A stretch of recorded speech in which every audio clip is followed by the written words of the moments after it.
कथा प्रारंभ होत है, आओ वीर हनुमान।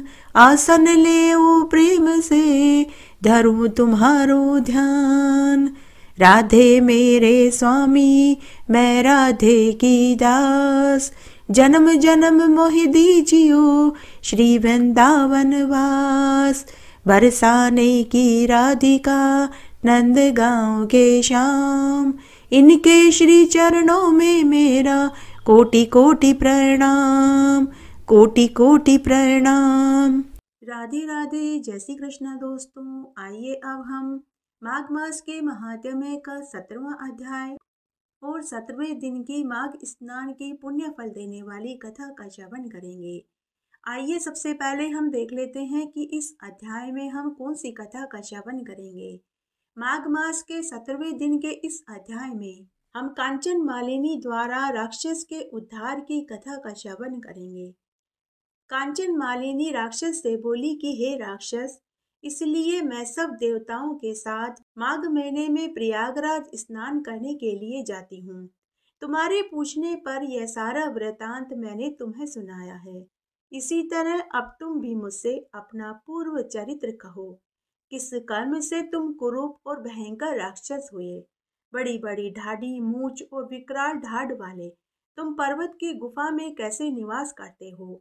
राक्षस बोला, इच्छित वस्तु देने वाली, अपनी गुप्त बात कहने और पूछने वाली हे सुलोचने, यही सज्जनों का काम है। मैं निसंदेह तुमसे कहता हूँ, अब मुझ क्रूर जन्मा के भविष्य का उद्धार तुम्हारे ही हाथों लिखा है। अतः अपने किए हुए कर्म मैं तुमसे कहता हूँ, क्योंकि सज्जनों द्वारा ही दुखों का नाश होता है। हे सुशोणी, सुनो, मैं काशी में वेदों की अनेक ऋचाओं का ज्ञाता था। उत्तम विप्र कुल में मैं पैदा हुआ था। हे भीरु, दुराचारी राजाओं, पापी, शूद्र तथा वैश्यों से मैंने काशी में निंदित और निषिद्ध बड़े बड़े दान लिए। यहाँ तक कि मैं चांडालों का भी प्रतिग्रह ग्रहण करता रहा एवं मुझ मूढ़ बुद्धि से और भी अनेक पाप हुए हैं।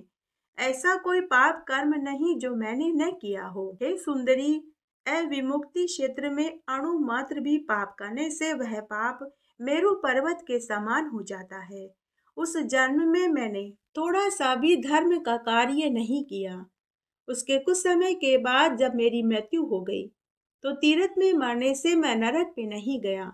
तीर्थ स्थान में मरने वाला कैसा भी पापी क्यों न हो, नरकगामी नहीं होता।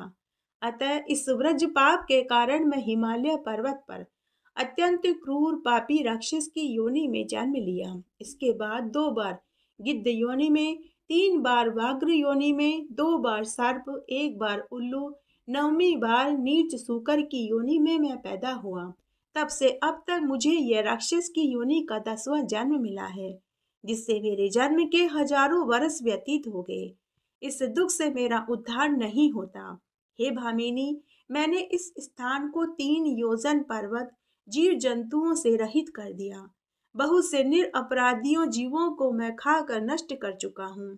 इन नीच कार्यों से मेरा चित्त हमेशा दहकता रहता है। तुम्हारे दर्शन एवं अमृत रूपी जल के छिड़काव को पाकर मेरे चित्त में ठंडक आई है। यही सत्य संगति का प्रभाव है। मैंने अपने दुख के कारण सारे तुमसे कह दिए हैं। हे सुब्रू, मेरा इस दुख रूपी समुद्र से पार कैसे होगा? उसके ऐसे दीनहीन वचन सुनकर चित्त में दया लाकर और धर्मदान देने के मन में निश्चय कर कांचन मालिनी ने उस राक्षस से कहा कि हे राक्षस, मैंने यह दृढ़ प्रतिज्ञा कर ली है कि मैं अवश्य ही तुम्हारी मुक्ति के लिए शीघ्र प्रयत्न करूंगी। मैंने प्रत्येक वर्ष में अनेक माघ स्नान किए हैं तथा ब्रह्म क्षेत्र प्रयाग में गंगा यमुना के संगम में श्रद्धा पूर्वक जितनी बार भी मैंने स्नान किया है उसकी कोई संख्या नहीं है। परंतु धर्म का आचरण हमेशा गुप्त रखना चाहिए। मुनियों ने दीन एवं दुखी लोगों को ही दान देने की प्रशंसा करी है। उसका अनुभव मैंने भी किया है। अतः शीघ्र ही पापों को नष्ट करने वाले उस पुण्य को मैं तुम्हें देती हूँ, जिसके प्रभाव से तुझे अभी स्वर्ग की प्राप्ति हो जाएगी। यह कहकर उस कांचन मालिनी ने अपने वस्त्र को निचोड़कर उसके जल को अपने हाथ में लिया और माघ मास का फल उस राक्षस को दे दिया। कांचन मालिनी द्वारा माघ स्नान के पुण्य को उस राक्षस को सौंपते ही एक विचित्र प्रभाव हुआ। उस राक्षस ने उसी क्षण पुण्य प्राप्त करके उस राक्षसी शरीर को त्याग दिया और तेजमय सूर्य के समान देह स्वरूप का हो गया। वह आनंद से प्रफुल्लित होकर देवताओं के विमान पर चढ़कर आकाश में अपनी कांति से दिशाओं को प्रकाशित करता हुआ दिव्य रूप धारण किए दूसरे सूर्य की भांति सुशोभित हुआ और उस कांचन मालिनी की प्रशंसा करने लगा और बोला कि हे भद्रे, ईश्वर ही जानता है कि तुम्हारे इस उपकार से मेरा उद्धार हुआ है। अब मेरे ऊपर दया करके सभी नीतियों से पूर्ण सब धर्मों के करने वाले श्रेष्ठ शिक्षा मुझे दो, जिससे मैं भविष्य में कोई पाप न कर सकूं। यह सब सुनकर फिर तुम्हारी आज्ञा पाकर मैं स्वर्ग को चला जाऊंगा। दत्तात्रेय जी ने आगे कहा कि हे राजन, उसके मधुर वचन कहने पर कांचन मालिनी ने बड़े प्रेम पूर्वक उसे धर्म का उपदेश दिया और बोली कि हे दैत्य, सदैव हिंसा त्याग कर धर्म का पालन करना, साधु पुरुषों की सेवा करना, काम आदि शत्रुओं पर विजय प्राप्त करके दूसरों के गुण और दोष की चर्चा छोड़कर सत्य का पालन करना, शिव और वासुदेव भगवान की हमेशा पूजन करना, अस्थि मांस और रुधिर से व्याप्त दह से गर्व को त्याग कर पत्नी पुत्र आदि की सदैव ममता त्याग देना, संसार को दिन रात क्षणभंगुर देखना, वैराग्य भाव में चित्त लगाकर योगी बने रहना, यह धर्म का मार्ग तुमको मैंने बताया। अब शील युक्त होकर राक्षस शरीर को छोड़कर देव शरीर धारण करो और तेजस्वी होकर जल्दी ही स्वर्ग के सुखों को भोगो। यह कहकर कांचन मालिनी चुप हो गई। ऐसा धर्म उपदेश सुनकर प्रसन्न चित्त से संतोष पूर्वक राक्षस ने कांचन मालिनी से कहा कि हे कल्याणी, तुम नित्य प्रसन्न चित्त होकर रहो, तुम्हारा सदैव ही कल्याण हो। जब तक सूर्य चंद्रमा आकाश में चमकते रहे तब तक तुम कैलाश पर शिव के पास आनंद से विचरण करो और उमा के चरणों में तुम्हारा अखंड प्रेम हमेशा हमेशा बना रहे।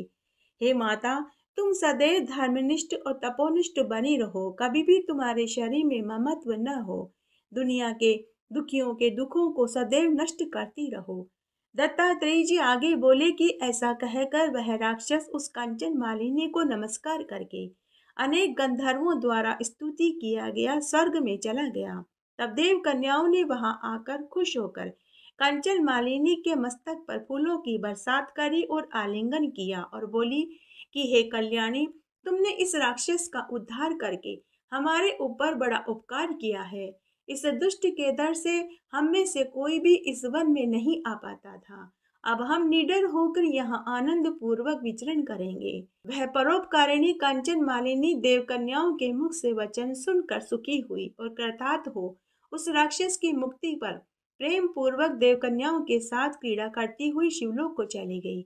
देव कन्याओं द्वारा कहे गए इस संवाद को जो कोई भी मनुष्य भक्ति पूर्वक सुनता है, उसको राक्षस से कभी बाधा नहीं होती, उसकी बुद्धि हमेशा धर्म में बनी रहती है।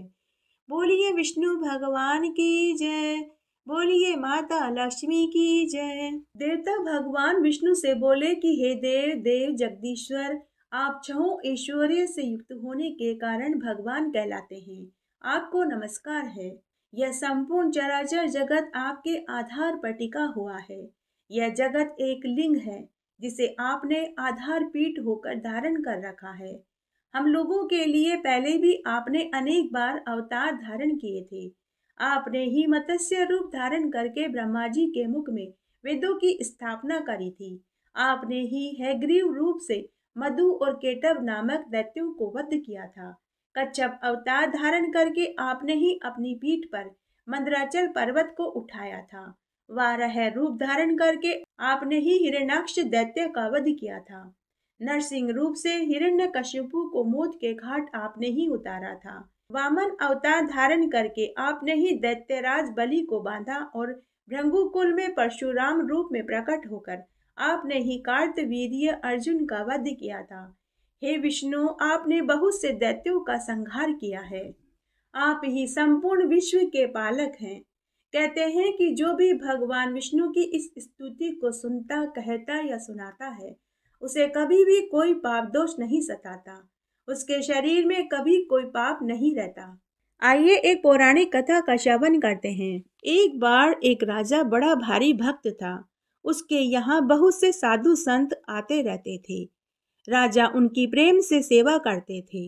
एक बार काशी के एक मंडली राजा के पास महल में आई।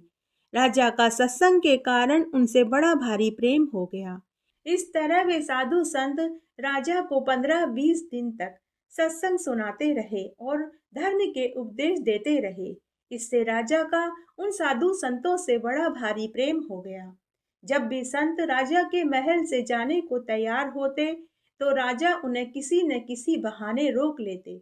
इस तरह 1 बरस बीत गया।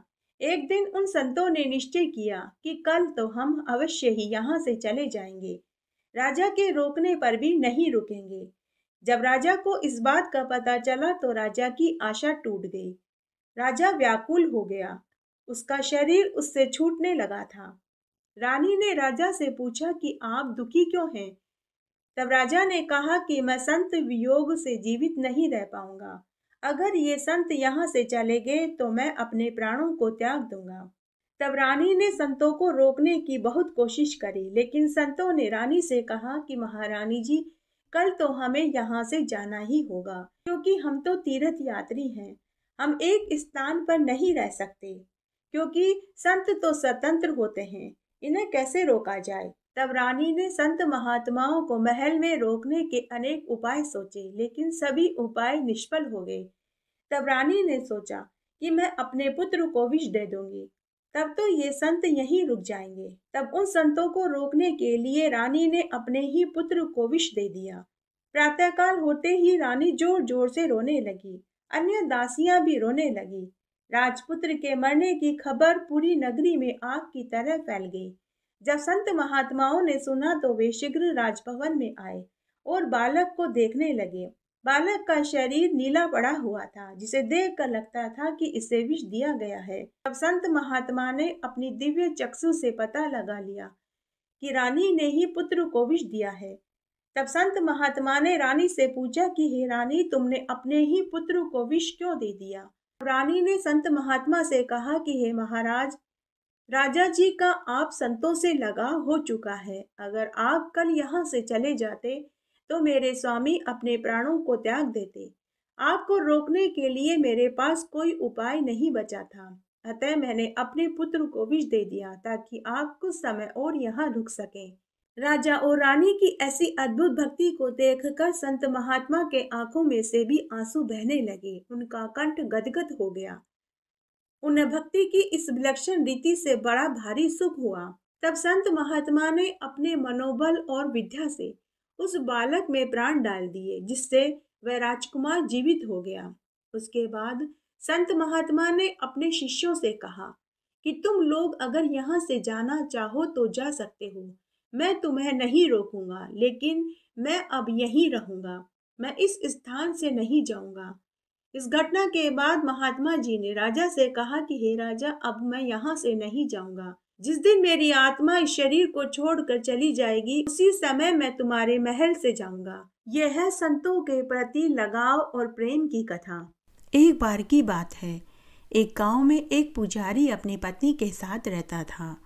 पुजारी का नाम सोमदत्त था। वह माता लक्ष्मी और गणेश जी का परम भक्त था। उनके गांव में माता लक्ष्मी और गणेश जी का प्राचीन मंदिर था, जिसमें वह पुजारी सेवा देता था।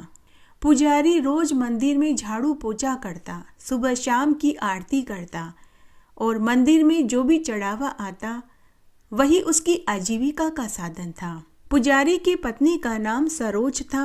वह गर्भवती थी। सरोज को अपने पति की पुजारी वाली नौकरी पसंद नहीं थी।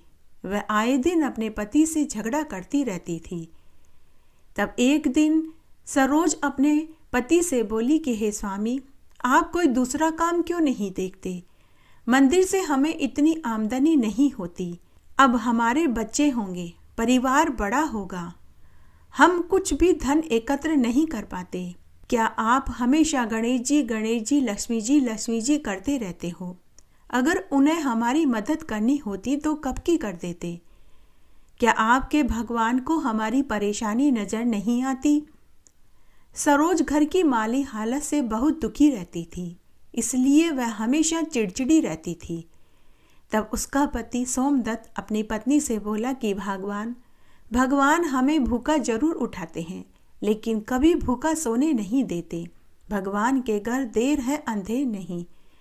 भगवान किस्मत से ज़्यादा और वक्त से पहले, आज से पहले न कभी किसी को मिला है न मिलेगा। लेकिन मुझे माता लक्ष्मी पर पूरा भरोसा है, वो एक न एक दिन हम पर जरूर कृपा बरसाएंगी। मुझे अपनी भक्ति और माता लक्ष्मी पर पूरा यकीन है। इस तरह से कई दिन निकल गए। एक दिन सोमदत्त मंदिर में झाड़ू पोछा कर रहा था। तभी एक स्त्री पुरुष मंदिर में आए और बैठ गए। वे थके थके से और उदास लग रहे थे। पुजारी ने उनसे पूछा कि आप कौन हैं? पहले आपको इस गांव में कभी नहीं देखा। तो वे बुजुर्ग स्त्री पुरुष पुजारी से बोले कि बेटा, हम पड़ोस गांव से आए हैं। हमारे गांव में अकाल पड़ गया है। हम कई दिनों से भूखे प्यासे हैं। तब सोमदत्त पुजारी उनसे बोला कि आप मेरे साथ मेरे घर चलिए, मेरे घर का आतिथ्य स्वीकार कीजिए। उसके बाद पुजारी उन दोनों को लेकर घर आ गया।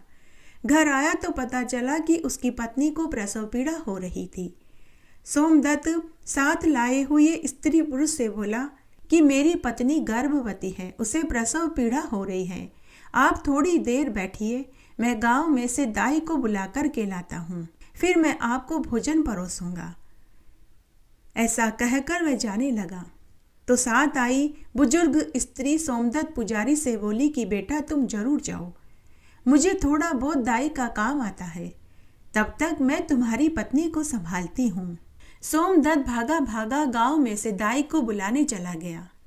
इधर साथ आई स्त्री सोमदत्त की पत्नी का प्रसव करवा देती है। उसे एक बहुत सुंदर पुत्र पैदा हुआ। सरोज उस स्त्री से पूछने लगी कि हे देवी, आप कौन हैं? आप तो साक्षात मेरे लिए भगवान बनकर आई हैं। मैंने पहले कभी आपको इस गांव में नहीं देखा। तो वह बुजुर्ग स्त्री सरोज से बोली कि बेटी, मेरा नाम लक्ष्मी है, मेरे साथ आए पुरुष का नाम गजानन है। हम पड़ोस गांव में से आए हैं। हमारे गांव में अकाल पड़ गया था। तुम्हारा पति हमें यहाँ भोजन कराने के लिए लेकर आया था। इस तरह बातें करते करते कब सरोज की आंखें लग गई, उसे पता ही नहीं चला। साथ वाले स्त्री पुरुष कोई और नहीं, साक्षात माता लक्ष्मी और गणेश जी थे। उन्होंने उनके घर में अन्न-धन के भंडार भर दिए। जाते जाते माता लक्ष्मी ने उनके घर को ठोकर मारी तो उनके 2 कमरों का टूटा फूटा मकान सुंदर महल में बदल गया और वे दोनों वहां से अंतर्ध्यान हो गए। जब सोमदत्त गांव में दाई के घर पहुंचा तो पता चला कि दाई दूसरे गांव में प्रसव कराने गई हुई थी। सोमदत्त घबराया घबराया वापस अपने घर की ओर भागा आया। जब वह अपने घर के पास आया तो उसने देखा कि उसके टूटे फूटे 2 कमरों के मकान की जगह सुंदर नया मकान खड़ा था। तो वह आश्चर्यचकित रह गया। एक बार तो वह घर में घुसने से डरने लगा, लेकिन जैसे ही उसे अपनी पत्नी सरोज की याद आई तो वह घर में घुसा तो उसने देखा कि घर में अन्न-धन के भंडार भरे पड़े थे। उसकी पत्नी सरोज सो रही थी और उसके पास एक नवजात शिशु लेटा हुआ था। सोमदत्त ने अपने साथ आए बुजुर्ग स्त्री पुरुष को अपने पूरे घर में ढूंढा, लेकिन वे दोनों उसे कहीं दिखाई नहीं दिए। सोमदत्त अपनी पत्नी के जागने का इंतजार करने लगा। आधा 1 घंटे के बाद उसकी पत्नी सरोज की आंखें खुली। जब उसने अपना घर नया देखा, घर में अन्न-धन के भंडार देखे तो वह भी चकित रह गई। सोमदत्त ने अपनी पत्नी से पूछा कि मेरे साथ 2 बुजुर्ग स्त्री पुरुष आए थे, वो कहाँ चले गए? तो उसकी पत्नी सरोज ने अपने पति को पूरी बात बताई कि आप जिन 2 स्त्री पुरुष को लेकर आए थे उनमें से एक का नाम लक्ष्मी और दूसरे का नाम गजानन जी वह बता रही थी। उन्होंने ही मेरा प्रसव कराया है। पत्नी की बात सुनने के बाद सोमदत्त बोला कि जय हो माता लक्ष्मी की, जय हो गणेश जी भगवान की। सोमदत्त अपनी पत्नी से बोला कि भगवान, वो बुजुर्ग स्त्री पुरुष और कोई नहीं, वो तो साक्षात माता लक्ष्मी और गणेश जी भगवान थे। उनकी ही कृपा से हमारे घर में ये अन्न धन के भंडार भरे हैं। पति की बात सुनने के बाद सरोज अपने पति से माफ़ी मांगने लगी और बोली कि आप सही कहते थे, सब्र का फल मीठा होता है। भगवान के घर देर है अंधेर नहीं। उस दिन से दोनों पति पत्नी माता लक्ष्मी और गणेश जी के मंदिर में बारी बारी से झाड़ू पोछा करने लगे और माता लक्ष्मी और गणेश जी की पूजा करने लगे। जय हो माता लक्ष्मी की, जय हो गणेश जी भगवान की। अगर माता लक्ष्मी के साथ गणेश जी की पूजा की जाए तो माता लक्ष्मी से धन और गणेश जी से बुद्धि प्राप्त होती है और घर में खुशियाँ आती है। जो माता लक्ष्मी के साथ गणेश जी की पूजा पाठ करते हैं उनके ऊपर भगवान विष्णु की कृपा जल्दी बरसने लग जाती है। गुरुवार की कहानी। एक बार एक गांव में एक ननद भौजाई रहती थी। तब एक बार ननद अपने मायके में आई हुई थी तो वह पनघट पर पानी भरने गई तो वहां उसने देखा कि गांव की कुछ औरतें केले के पेड़ की पूजा कर रही थी और कथा कहानियां सुन रही थी। तो ननद ने गांव की औरतों से पूछा कि आप यह क्या कर रहे हो, ऐसा करने से क्या फल मिलता है। तब गांव की औरतें बोली कि बेटी, हम सब ने आज गुरुवार का व्रत रखा है, इसलिए हम केले के पेड़ की पूजा कर रहे हैं और बृहस्पति भगवान और माता लक्ष्मी का पूजन कर रहे हैं। ऐसा करने से घर में सुख समृद्धि बढ़ती है, निसंतानों को संतान सुख मिलता है, घर में धन धान्य के भंडार भरते हैं, बिछड़ों का मिलन होता है, कुंवारे लड़के लड़कियों का शीघ्र विवाह होता है। तब ननद बोली कि मुझे भी इस व्रत की पूरी विधि बताओ, मैं भी यह व्रत करना चाहती हूँ, मेरे भी कोई संतान नहीं है, इस व्रत को करने से मुझे भी संतान सुख की प्राप्ति होगी। तब उन औरतों में से एक औरत बोली कि बेटी जरूर करो, इस व्रत को करने से तुम्हें संतान सुख जरूर मिलेगा। बेटी, गुरुवार के व्रत के दिन पीला खाते हैं, पीला ही पहनते हैं, चने की दाल का बना हुआ भोजन खाते हैं, पीले पुष्प और पीले चंदन से बृहस्पति भगवान की पूजा करते हैं, केले की पेड़ की पूजा करते हैं, 11 या 21 गुरुवार के व्रत का संकल्प लेते हैं। जब मनोकामना पूरी हो जाए तो व्रत का उद्यापन करते हैं। बेटी, उद्यापन करने के बाद ही व्रत का फल मिलता है। इस तरह ननद ने वहीं बैठकर उस दिन बृहस्पति भगवान की कहानी सुनी, चने की दाल और गुड़ का प्रसाद लिया और पानी भरकर घर आई। तब भाभी अपनी ननद से बोली कि भाई साहब, आज आपको पनघट से पानी लेकर आने में बहुत देर लग गई।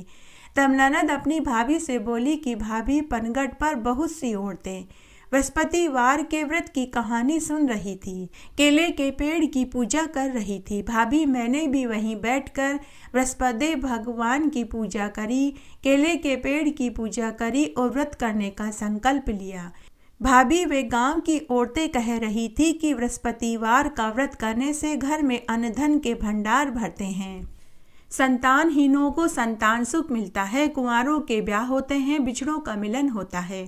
इसलिए भाभी, मैंने भी यह व्रत करने का संकल्प लिया, मेरे भी कोई संतान नहीं है। तब भाभी बोली कि भाई साहब, मैं भी यह व्रत करूंगी। आपके भाई को भी शहर में कमाने गए हुए 6 महीने हो गए हैं, कोई चिट्ठी संदेश अभी तक नहीं आया, पता नहीं उन्हें नौकरी मिली भी है या नहीं। तब दोनों ननद भाभी ने उसी दिन से व्रत का संकल्प लिया, कहानी सुनी, केले के पेड़ की पूजा करी। पूजा करने के बाद ननद अपनी भाभी से बोली कि भाभी, मुझे आज ही ससुराल जाना होगा। गांव की औरतें कह रही थी कि व्रत में खुद के घर का ही भोजन खाना चाहिए, नहीं तो व्रत का फल नहीं मिलता। तो भाभी, तुमने भी भाई के लिए व्रत रखा है, इसलिए आप बुरा मत मानना। भगवान बृहस्पति हम दोनों ननद भाभी की मनोकामना जरूर पूरी करेंगे। इस तरह ननद ससुराल वापस आ गई और वे दोनों व्रत करने लगी। 11 गुरुवार के व्रत करते ही ननद को गर्भ ठहर गया। उधर भाभी के पास भी चिट्ठी आ गई जिसमें लिखा था कि मुझे बहुत अच्छी नौकरी मिल गई है, मैं बहुत जल्दी बहुत सा धन कमा कर के लौट आऊंगा। दोनों ननद भाभी की खुशी का ठिकाना नहीं रहा। 21वें गुरुवार को भाई घर आ गया। वह बहुत सारा धन कमा कर के लाया था। उसने आते ही अपनी पत्नी से पूछा कि मेरी बहन कैसी है। तो पत्नी ने कहा कि तुम्हारी बहन बहुत खुश है और वह पेट से है, उसे भी बच्चा होने वाला है। तो पति ने कहा कि कल मैं अपनी बहन से मिलने उसके ससुराल जाऊंगा। तो पत्नी ने कहा कि जरूर जाना, तुम्हारी बहन गर्भवती है तो तुम उसके लिए घी, बादाम, गिरी, सौंठ और बच्चे के लिए गर्म कपड़े ले जाना। दूसरे दिन पति सारा सामान लेकर अपनी बहन से मिलने उसके ससुराल, उसके गांव की ओर चल दिया। चलते चलते वह एक जंगल में पहुंचा। तभी रास्ते में एक शेर मिला। शेर ने भाई से कहा कि अरे मैं तुझे खाऊंगा। तो भाई ने कहा कि मैं अपनी बहन से मिलने जा रहा हूँ, मेरी बहन गर्भवती है, जब मैं उससे मिलकर वापस लौटूं तो आप मुझे खा जाना, मेरी बहन को यह सामान भी पकड़ाना है। शेर बोला कि मुझे मनुष्य जाति पर विश्वास नहीं है। तो भाई बोला कि अगर तुम्हें विश्वास नहीं हो तो तुम भी मेरे साथ चल सकते हो। तो शेर बोला कि यही ठीक रहेगा। उसके बाद शेर ने एक नाग का रूप बनाया और भाई के थैले में जाकर के बैठ गया। उसके बाद भाई बहन के घर पहुंचा। बहन अपने भाई को देखकर बहुत खुश हुई। वह अपने भाई के लिए घी के चावल, पूड़ी, सब्जी बनाई और भाई को भोजन कराया। भोजन करने के बाद भाई अपनी बहन से बोला कि बहन अब मुझे वापस घर जाना है। बहन ने कहा कि भाई अभी तो आया और अभी चला जाएगा, अभी तो तेरे जीजाजी भी नहीं आए, तू अपने जीजाजी से मिलकर के जाना। तो भाई ने कहा कि नहीं बहन, मैंने किसी को वचन दिया है, इसलिए मुझे आज वापस जाना ही होगा।